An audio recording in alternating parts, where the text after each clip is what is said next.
السلام عليكم. النهارده ان شاء الله هنعمل فراخ مشويه في الفرن بتتبيله بسيطه بس طعمها في منتهى الجمال. تعالوا بقى نسمي الله ونشوف هنشوي الفرخه الجميله دي ازاي.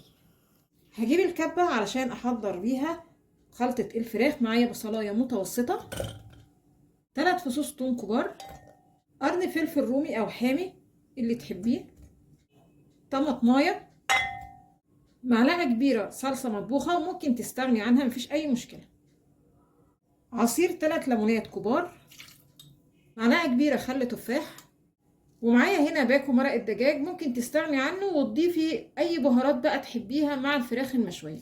انا هحط باكو المرقه ومش هحط توابل تانية، هضيف بس شويه ملح بسيطه وهضرب المكونات مع بعض كويس قوي. تمام كده، الخلطه كده جاهزه، اقدر ادوقها بقى واشوف لو محتاجه ملح. جبنا بعد كده الفرخه وفتحتها كده بالسكينه على قد ما قدرت وصب عليها كده الخلطه. اوزع بقى الخلطة على الفرخة كويس قوي، وبرده الخلطة بقدر الامكان يعني ندخلها بين اللحم والجلد وجوه الفتحات كده اللي احنا عاملينها بالسكينة، يعني نحاول نغطي الفرخة جوه وبره على قد ما نقدر. والناحية التانية برضو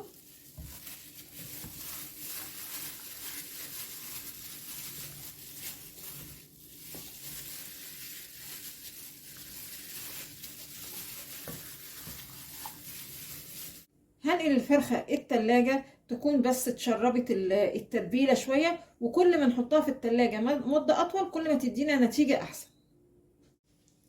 بعد ما الفرخة خدت وقت كده في التلاجة بالتتبيلة هضيف عليها كده بس رشة زيت بسيطة. فرن يكون سخن وعلى درجة حرارة 200. هدخل الصينية بقى الرف الوسطاني وهي ان شاء الله هتتشوي كده مع بعضها فوق وتحت. خلاص كده فرختنا الجميلة خلصت. عايزة اقول لكم الريحة تحفة جدا. تعالوا بقى نشوف ايه الاخبار من جوه.